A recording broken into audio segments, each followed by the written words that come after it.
Bonjour à tous, vous regardez Sur le Web, le magazine qui décrypte l'actualité au travers du net.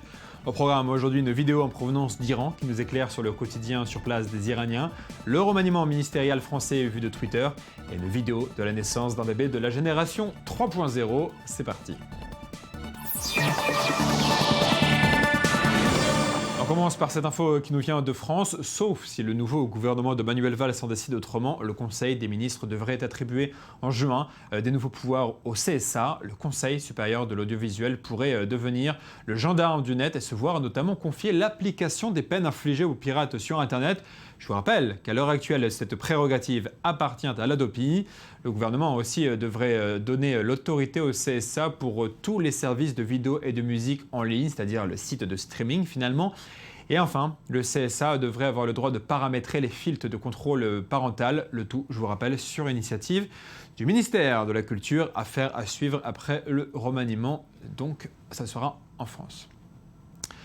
On part à présent aux États-Unis où la fondation Mozilla connaît des turbulences internes. Brendan H. a été nommé à la tête de cette fondation qui gère notamment le développement du navigateur Firefox. Je suis sûr que vous connaissez Firefox. Or, la presse a découvert que l'homme a versé en 2008 $1 000 pour soutenir un référendum qui visait à interdire le mariage entre deux personnes de même sexe en Californie. Une information qui a fait du bruit en Californie. Là-bas, les géants de la Silicon Valley sont investis en faveur des droits de la communauté LGBT. Vous allez voir notamment des images de la participation de Facebook l'an dernier à la Gay Pride de San Francisco. C'est dire à quel point les géants de la Silicon Valley s'investissent dans le débat.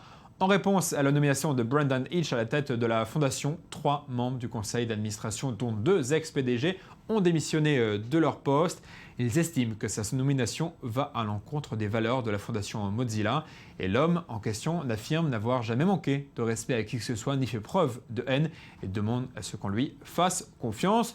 Une autre affaire donc à suivre dans les prochaines semaines et nous, on passe à notre dossier du jour.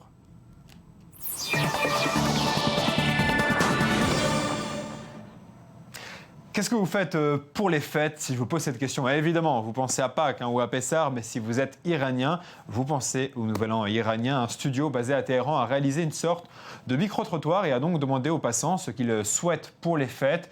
Jusqu'à là, l'intérêt de la vidéo est assez limité, mais elle devient intéressante lorsqu'on sait qu'elle a été repérée par une organisation israélienne, Tertel, une abréviation de Tel Aviv, Haïfa, Téhéran, qui traduit les informations israéliennes en persan afin de montrer aux Iraniens le quotidien des Israéliens et ainsi rapprocher les deux peuples. Cette fois, la démarche a été inversée. L'organisation a sous-titré le micro-trottoir iranien en hébreu pour montrer aux Israéliens de quoi rêvent les Iraniens. Alors la vidéo n'a pas encore connu un grand succès sur le net, mais elle mérite qu'on vous la diffuse.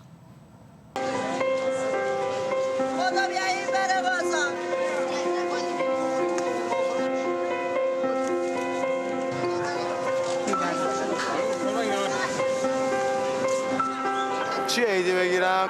عیدی دوست داره عیدی چی بگیری شما؟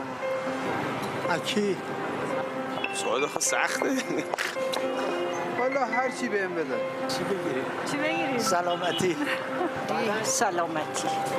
سلامتی رهبرمون نمیدونم یه کادوی خیلی خاص یه نفر خیلی خاص پول ندارم دارم میخوام چیز برنده بشم مثلا یه ویلای شمالی نمیدونم یه چیز اینجوری پسرم شاهین میاد خوشحالم میکنه دوست دارم بچه‌ام کتاب بهم بدن من دوست داشتم با انتقالیم به دانشگاه تهران موافقت کنم. یه دونه ماشین خیلی خوب با یه سویچ خونه یه بلیط که باش برم مثلا یه مسافرت سویچ ماشین با یه کلید خونه یکاش میشه سربازی نرم هرچی از دوست رسد نیکو اونی که دارم براشون گل میبرم.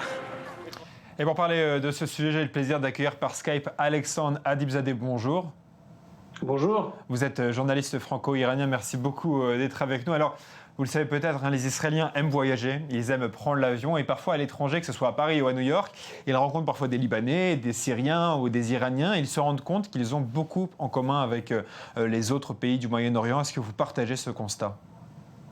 Alors absolument. Et il est vrai qu'en Iran, c'est vrai que les gens, ils ont une vision qui est totalement autrement que celle qui est véhiculée médiatiquement dans le monde sur Israël. Et les Iraniens sont très ouverts et aiment vraiment avoir des contacts avec les peuples, je dirais, extérieurs, et notamment les Israéliens. Pourquoi est-ce qu'on est toujours surpris de découvrir en fait le vrai visage de la société iranienne? C'est vrai que dans la conscience collective, l'Iranien est souvent décrit comme un islamiste qui vit dans une autre époque, alors que quand on regarde de près la culture iranienne, on se rend compte que ce n'est pas du tout le cas. Pourquoi est-ce qu'on est toujours surpris de découvrir l'Iran finalement? Alors je pense que malheureusement, c'est effectivement l'héritage des 35 dernières années après la révolution islamique qui a fait que médiatiquement dans le monde, après la prise d'otage de l'ambassade américaine à Téhéran et tout ce qui s'en est ensuivi, la guerre avec l'Irak, etc., etc., malheureusement, l'Iran est effectivement montré sous un visage islamiste très rigoureux, etc. Alors que pas du tout, dans la mesure où, première chose à savoir, c'est que l'Iran, c'est un pays qui, à la base, et le peuple était zoroastrien et non musulman, donc déjà, la langue, c'est le persan et non l'arabe. Donc il y a énormément de choses qui sont totalement différentes avec vraiment le vrai visage de l'islam qui est sur la péninsule arabique de l'Arabie saoudite. Mais malheureusement, on a cette image médiatique alors que l'Iran, la vie des Iraniens et la culture est totalement différente. Alors, à quel point le genre de vidéo qu'on vient de voir, hein, c'est-à-dire les vidéos de micro-trottoirs en Iran, ou que ce soit en Israël ou en Iran, peu importe, sous-titrées dans la langue des deux peuples, peut changer la vision des Iraniens en Israël et des Israéliens en Iran? Alors, je pense que ça joue énormément dans la mesure où maintenant, avec l'avènement d'Internet, l'ouverture que procure Internet, on se rappelle effectivement de cette campagne de Israel loves Iran et Iran loves Israel. Et tout ça, ça joue énormément parce que les gens voient la vérité, voient la réalité des choses, voient que vraiment les peuples n'ont rien à voir avec les problèmes, entre parenthèses, politiques ou politico-régionales et tous les conflits. Donc vraiment, ça joue un rôle énorme, tout ce qui est un travail culturel sur vraiment la mentalité des deux peuples. Une question sur Internet, puisque vous mentionnez Internet, on sait qu'il y a une certaine censure qui est exercée en Iran sur certains sites et certains réseaux sociaux. On sait également qu'elle est contournée. Quel est le réel état d'accès à Internet en Iran et aux réseaux sociaux? Alors à l'époque d'Ahmadinejad, il a tout fait pour que Internet soit très lent au niveau du débit, soit totalement bloqué sur pas mal de sites. Néanmoins, bien évidemment, plus il y a de la censure, plus les jeunes essayent de faire des choses pour contourner cette censure. Maintenant, avec Rouhani, bon, ça s'est un tout petit peu modifié, ça s'est un tout petit peu assoupli, mais de toutes les manières, vous savez mieux que moi, vouloir faire une censure totale sur Internet actuellement, c'est impossible. Et de toutes les manières, il y a quand même des moyens détournés pour accéder aux sites d'information ou de vidéos ou des réseaux sociaux. Et surtout, par exemple, Twitter, Facebook ont fait énormément ces dernières années pour éclairer la vision des jeunes Iraniens. Merci infiniment, Alexandre Adib-Zadeh, d'avoir été avec nous. Je rappelle que vous êtes journaliste franco-iranien. Merci infiniment d'avoir répondu à nos questions. Merci à vous. Bonne journée. On parle à présent de la Turquie. Google accuse Ankara d'avoir pénétré son système d'adresse Internet afin de pouvoir rediriger les utilisateurs vers d'autres sites. Un des ingénieurs de Google a publié sur un blog de sécurité de l'entreprise le message suivant. Plusieurs informations crédibles ont confirmé que le service DNS, c'est-à-dire Domain Name System, a été intercepté par la plupart des fournisseurs turcs d'accès à Internet. C'est évidemment une accusation très très grave. Si vous détournez le DNS, vous pouvez détourner les adresses de destination des internautes et les amener vers le site que vous validez donc. Et pendant ce temps, les opposants à Erdogan ont récupéré une vidéo de lui lors d'un discours où il parlait avec une voix très aiguë à cause d'un problème à la gorge et les en ont fait un clip pour le ridiculiser. Anlamsız tüm yasaklara son verdik. Hakları teslim ettik. Reddi, inkarı, asimilasyonu kaldırdık. Diller, fikirler, klavyeler, türküler, şarkılar, kitaplar üzerindeki yasakları tek tek kaldırdık. Eğer bugün Van'da Kürtçe propaganda yapabiliyorlarsa bunun önünü açan biz olduk, biz!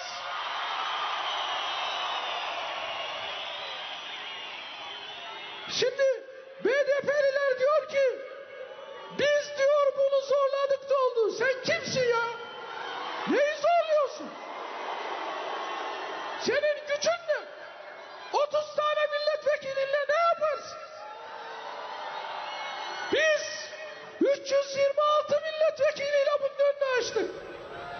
Eğer bugün Voilà, Erdogan qui devient malgré lui un héros d'Internet, enfin une plaisanterie sur Internet évidemment. Allez, enfin détour par la France où les rumeurs de remaniement puis les annonces de remaniement ministériel ont rendu littéralement hystérique la toile.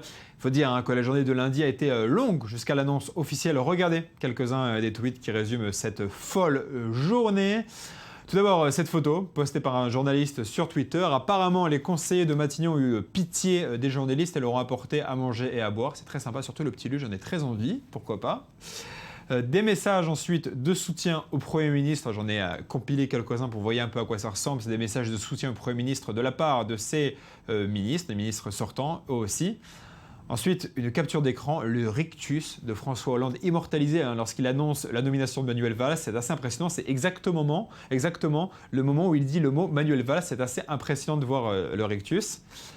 Ceux qui affirment que le socialisme est mort avec la nomination de Manuel Valls. Et enfin, le Gorafi toujours présent au rendez-vous qui imagine qu'il a fallu appeler la sécurité pour sortir Harlem Désir de l'Elysée après qu'il n'ait pas été nommé Premier ministre. Voilà, Twitter, c'est pas toujours sérieux, mais au moins le réseau social permet de passer le temps quand les annonces de remaniement se font attendre. Et ça a été vraiment le cas lundi. Cette semaine, c'est le 1er avril. Comme chaque année, les blagues sur Internet sont nombreuses. Dans les séries Les blagues réussies, je veux le géant Google qui nous a produit un jeu avec Google Maps. C'est assez réussi. Ça s'appelle Pokémon Challenge. C'est une application où notre planète devient un véritable terrain de jeu où se cachent les populaires créatures Pokémon. En fait, concrètement, ça utilise le service de Google Maps, vous savez, le service de cartographie en ligne. En explorant les cartes de Google Maps, les joueurs sont en mesure de trouver les fameux monstres. Bon, j'arrive pas à croire que je dis tout ça à voix haute, mais bon, que voulez-vous, il y a des fans de Pokémon qui ont aimé le jeu. Regardez la bande-annonce, c'est le Google qui l'a publié.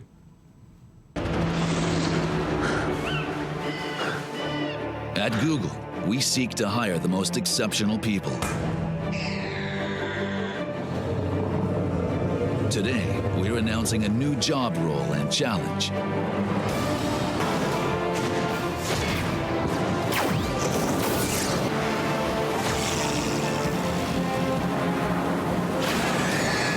Applicants who collect every single Pokemon will be invited to the Googleplex to participate in the final round of hiring. The winner will start at Google on September 1st, 2014. We're eagerly awaiting your participation. Voilà, pourquoi pas, faut aimer Pokémon évidemment. Avant de passer à l'œil du net, je voudrais vous parler des gifs animés, vous savez, ces photos postées sur Internet et qui sont en animation. A priori, il n'y a rien de très artistique là-dedans, encore que elles sont de plus en plus acceptées dans la culture du web, elles sont de plus en plus sophistiquées. Je voudrais vous proposer quelques clichés. C'est un photographe français qui les a réalisés, il s'appelle Romain Laurent. Il est basé à New York et chaque semaine, il tire le portrait de ses amis ou d'inconnus et il tire le portrait sur le mode des gifs animés, c'est-à-dire qu'il fait plusieurs photos, il les compile et regardez, c'est assez impressionnant, il les poste sur Internet, c'est vraiment beau, il faut dire ce qui est, et c'est ce qui laisse penser que les gifs animés sont de plus en plus une forme d'art qui s'apparente à de la photographie. Allez, on passe au sujet décalé du jour, c'est l'œil du net. On dit que les enfants de demain risquent de naître avec leur smartphone à la main. C'est un peu angoissant comme idée, mais en tout cas, ça a inspiré des publicistes en Inde.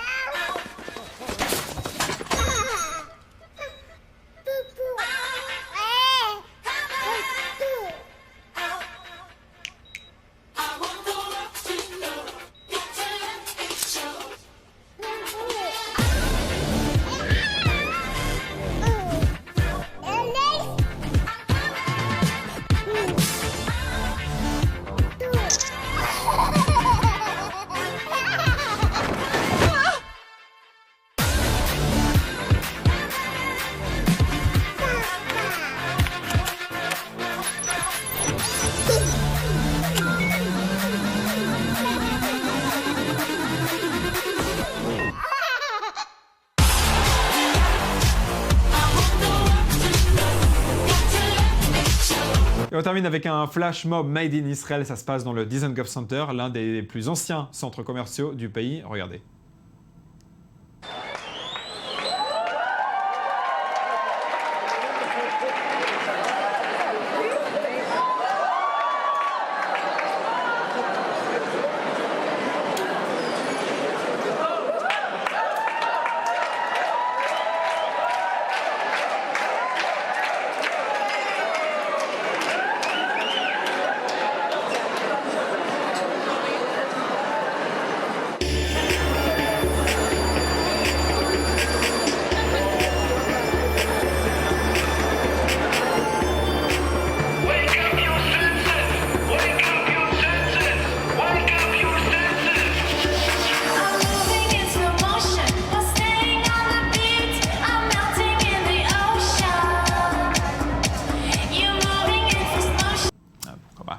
Voilà, c'est la fin de cette émission. Merci à vous d'avoir suivi. On se retrouve demain, même heure, même endroit, pour de nouvelles informations en provenance du net.